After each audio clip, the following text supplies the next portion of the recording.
Wicket তুলে সাকিব স্টাইলে মাহমুদুল্লাহ রিয়াদের মুষ্টিবদ্ধ উদযাপন। মাঠে সুপার অ্যাক্টিভ সাকিব, কখনো রিভিউয়ে দেন নিখুঁত সিদ্ধান্ত, কখনো বা প্রতিপক্ষের বাড়াবাড়িতে হারান মেজাজ। বোলিংয়ের পর ফিরতি ক্যাচে জোরালো আঘাত, তবুও ক্যাচ ফেলেননি তানজিম সাকিব। হাথুরুর দুশ্চিন্তা কমালেন লেগি রিশাদ। কিপ্টে বোলিংয়ে সেরা কাটার মাস্টার মুস্তাফিজুর রহমান। এমন বুক চিতিয়ে লড়াইয়ের ম্যাচে শেষ পর্যন্ত জয় বাংলাদেশের। 160 রানের লক্ষ্য দেওয়ার পর বোলিংয়ে বাংলাদেশ দলের হয়ে প্রথম সাফল্য তোলেন তাসকিন আহমেদ। মাইকেল লেভিটকে ফাঁদে ফেলেন, দারুণভাবে ক্যাচ লুফে নেন তাওহিদ হৃদয়। প্রথম উইকেটের দেখা পায় বাংলাদেশ।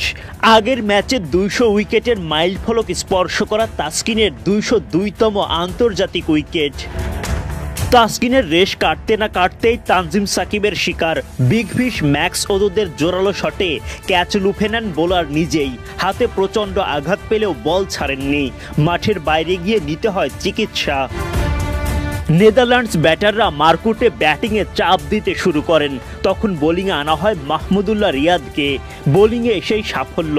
বিক্রমজিৎ সিংকে স্ট্যাম্পিংয়ের ফাঁদে ফেলে ফেরান মাঠের বাইরে। নেদারল্যান্ডস অধিনায়ক স্কট এডওয়ার্ডস অলরাউন্ডার সাইব্যান্ট অ্যাঙ্গেলবেক্টকে সঙ্গে নিয়ে গড়ে তোলেন দারুণ একটা জুটি। তারা ভয় দেখাতে শুরু করেন বাংলাদেশকে। চিন্তার ভাঁজ টাইগার হেডমাস্টার চান্ডিকা হাথুরু সিংহের চোখে মুখে।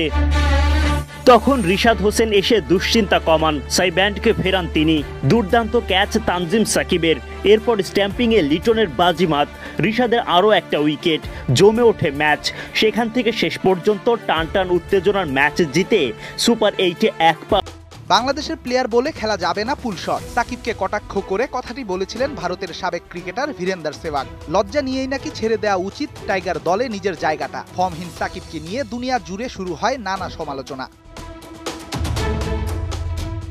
ক্রিকেট আর সমালোচনা তো যুগ যুগ ধরেই পাল্লা দিয়ে চলছে সাকিবের নামের পাশে। কে কি বলল আর কে কি করলো এসব কানে তোলার সময় নেই বাংলার নবাবের কাছে। সমালোচনাকে পুল করে ডিপ মিড দিয়ে বারবার বাউন্ডারি ছাড়া করাটাই যেন তার প্রধান কাজ। 3 ম্যাচে রান না পাওয়া সাকিব সেই কাজটাই করে দেখিয়েছেন সেন্ট ভিনসেন্টে নেদারল্যান্ডসের বিপক্ষে। অবশ্য ম্যাচের আগে টাইগার ভক্তদের কিছুটা ভয়ই পাইয়ে দিয়েছিলেন টাইগার অলরাউন্ডার। বৃষ্টিতে খেলা শুরু হতে বিলম্ব, ডাগ আউটে নেক ব্যান্ড পরে সাকিব আল হাসান। তবে কি ম্যাচের আগে আবারও ইনজুরিতে সাকিব? উত্তর না। হেড পজিশন ঠিক রাখতে রপ্ত করেছেন এই নতুন টেকনিক, যার সবশেষ দেখা মিলেছিল 23 সালের ওয়ানডে বিশ্বকাপে।